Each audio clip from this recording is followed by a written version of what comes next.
한동훈 대표는 오늘도 이 대표의 1심 선고는 통상적 흔한 범죄에 대한 통상의 재판 결과다 이렇게 평가를 하면서 법에 따른 대응 이걸 강조했습니다. 네, 이 앞서도 전해드린 대로 이 선거법 위반 사건은 법대로라면 그러니까 6.3석 원칙에 따른다면 이 내년 상반기 중으로 이 대법원 확정 판결까지 나와야 합니다.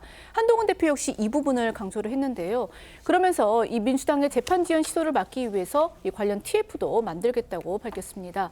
오늘 오전 이 최고위 회의에서 나온 한 대표 목소리부터 들어보시겠습니다. 흔하디 흔한 그런 사건에서 통상적인 결과가 나오고 있다라고 저는 생각합니다. 민주당 등의 판사 겁박 등에 대한 당의 대응은 아주 단호하고 강력하게 이루어질 겁니다. 국민의힘은 재판이 정상적으로 빨리, 정상적으로 신속하게 진행되는 것을 모니터링할 TF를 국민의힘 법률위원회에서 꾸려서 철저히 모니터링하고 재판 절차가 왜곡되는 것을 막겠다라는 말씀을 드립니다.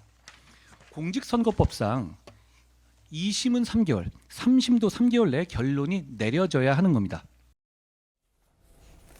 지난주 금요일 이재명 대표 1심 선고가 나온 뒤 한동훈 대표 육성이 나온 건 오늘 아침 이 최고위가 처음이었습니다. 한 대표는 그에 앞서서 SNS를 통해서 이 야권을 압박하는 그런 메시지를 쏟아냈었죠.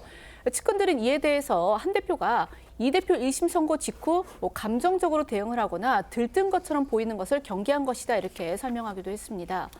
한 대표가 이 어제까지 쏟아낸 SNS 내용 좀 더 짚어드리자면요. 한 대표는 이 민주당의 이 대표 재판 담당 판사 겁박에 강력히 대응하겠다. 25일에 있을 위증교사 재판에서도 이 법에 따른 통상적인 결과가 나올 것이다 이렇게 강조를 했는데요. 특히 앞서 나온 이 민주당의 검수완박, 그러니까 검찰 수사권 완전 박탈 이 입법대로라면 검찰이 이 위증교사 수사를 할 수 없었을 텐데 이 법무부에서 검수원복, 그러니까 검찰 수사권 원상복구 조치를 해서 이 검찰이 위증 수사를 할 수 있었다며 이 법무부에 감사의 뜻을 밝히기도 했습니다. 한동훈 대표는 저희 TV조선과의 통화에서도 이재명 대표 유죄 선고에 대한 반사 이익만 기대하지 않을 것이다. 국민 마음을 얻는 반전의 계기를 만들겠다 이렇게 밝혔습니다. 그러니까 대야 공세는 이어가겠지만 또 민생 그리고 쇄신 행보를 통해서 민주당과는 다른 모습을 보여주겠다는 의도로 해석할 수 있습니다.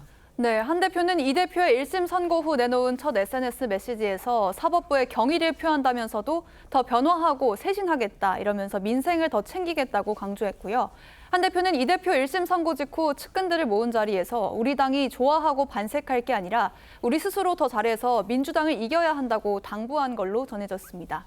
또 나라 살림을 위해서 재정준칙을 도입하겠다면서 이 대표 1심 선고 후 처음으로 정책 의제도 띄웠는데요. 이 재정준칙은 국가 채무 같은 재정 지표가 일정 수준을 넘지 않도록 강제하는 일종의 규범으로 이를 통해서 재정 효율성을 강조한 겁니다.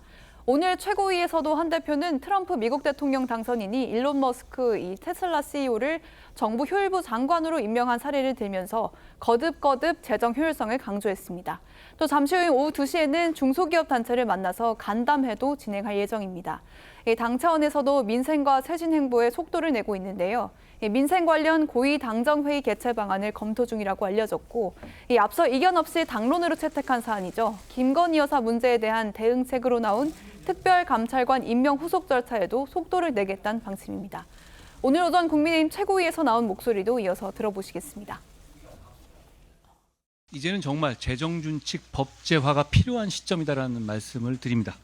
민심에 맞게 변화와 쇄신을, 약속한 변화와 쇄신을 실천하겠다는 말씀을 드립니다. 지난주에 저희가 특별감찰관을 조건 없이 추진하기로 한 것도 역시 그 약속 실천의 일환이었습니다. 이재명 대표의 1심 판결은 사필 규정으로 마무리됐지만 정부 여당은 결코 그에 대한 반사 이익을 노리면서 희낙락할 처지가 아닙니다.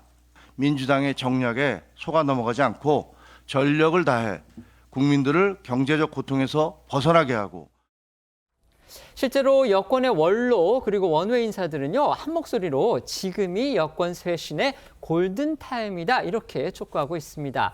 그러니까 이 대표의 1심 유죄에 따른 반사 이익만 기대하기엔 지금 여권의 상황도 녹록지 않다 이런 지적인 겁니다. 맞습니다. 조선일보 보도에 따르면 김영우 전 국회의장은 이 대표 유죄 선고를 계기로 이 김건희 여사 문제 등과 관련해 낮은 자세로 국민이 납득할 만한 쇄신에 나서야 한다고 강조했고요. 조혜진 전 의원은 대통령실과 내각의 대대적인 인적 개편을 포함해 윤 대통령이 앞서 회견을 통해 약속했던 것들 이른 시일 안에 가시적으로 보여줘야 한다라고 말했습니다. 여권이 이재명 대표의 1심 선고를 반전의 계기로 삼기 위한 가장 기본적인 전제 중에 하나는요, 바로 내부 단결일 겁니다. 관련해서 박근혜 전 대통령의 지난 주말 동정이 또 눈길을 끕니다.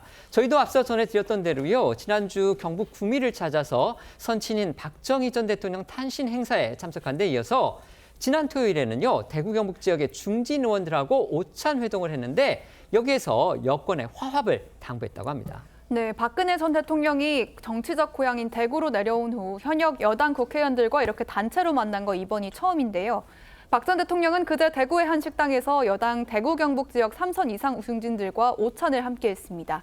이날 자리는 추경호 원내대표가 지역 중진 의원들과의 오찬에 박 전 대통령을 초청하면서 마련된 걸로 전해졌는데요. 추 원내대표를 포함해서 6선의 주호영 국회 부의장과 4선 윤재옥, 김상훈 의원 등 8명이 참석했고요. 박 전 대통령의 측근인 초선 유영하 의원도 함께 자리했다고 합니다. 김건희 여사 문제, 또 명태균 씨 사태 등으로 지금 여권이 아주 혼란스러운 와중에 있죠. 또 이번 오찬 회동 바로 전날에 이재명 대표의 1심 선고가 또 나왔기 때문에 박근혜 전 대통령이 과연 정치 현안에 대해서는 어떤 메시지를 낼지, 또 과연 메시지를 낸다면 그 내용 뭘지 관심이 쏠렸습니다. 네, 박 전 대통령과 중진 의원들 과거 얘기 주로 나눴다고 하고요. 참석자들은 박 전 대통령의 건강과 안부, 즐겨 먹는 음식을 묻기도 한 걸로 알려졌습니다. 박 전 대통령은 의정 갈등 문제를 언급하면서 잘 됐으면 좋겠다라는 취지로 입장을 밝힌 걸로 전해졌는데요. 유영하 의원은 중앙일보와 통화에서 박 전 대통령이 늘 말해왔듯 당이 화합해야 하고 하나로 뭉쳐야 한다는 당부를 했다고 전하기도 했습니다. 박 전 대통령은 지난주 선친 박정희 전 대통령 탄신 행사에 참석했을 당시에도 민감한 정치 현안에 대해서는 말을 아꼈지만 국민이 한마음으로 뭉쳐야 한다면서 화합을 강조했었는데요. 당시 영상도 보겠습니다.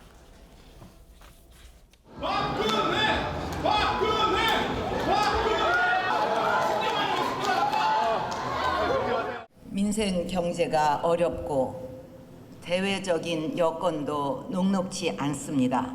하지만 모든 국민이 한마음으로 뭉치면 이겨내지 못할 것이 없다고 믿습니다.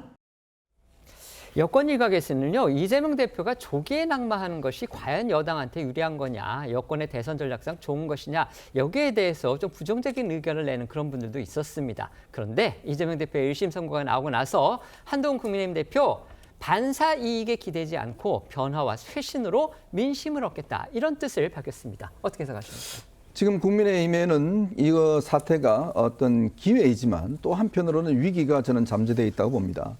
기회라는 것은 결국 이제 이재명 대표 체제가 강고했지만 거기에 이제 빈틈이 생기면서 어떤 운신의 폭이 일단 넓어졌다는 의미죠. 만약에 이번에 윤석열 대통령의 기자회견이 없이 그냥 이런 상황에서 이런 선고를 맞이했다고 그러면 아마 국민들 입장에서도 굉장히 좀 반사이익을 덜 누렸을 것 같습니다.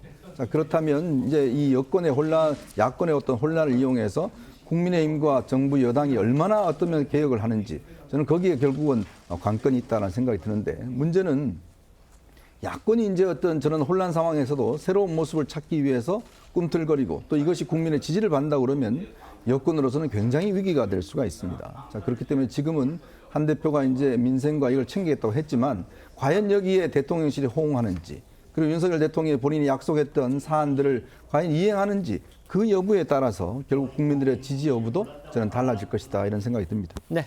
그러니까 보수 일간지 사설에서도 지금 현재 상황에 대해서 반사 이익 생각하지 말고 이때 혁신을 해야 된다라고 말을 하고 있습니다. 왜냐하면 야당의 경우는 대안이 있고 또 시간이 있고 기회가 있습니다. 하지만 대통령은 교체할 수가 없는 대안이 없는 문제이기 때문에 지금 반사 이익에 기댄다면 앞으로 국민의힘이 더 힘들어질 것이다. 또한 특별감찰관은 인적 쇄신에 대한 해답은 아니다. 이런 말씀 드리겠습니다. 네.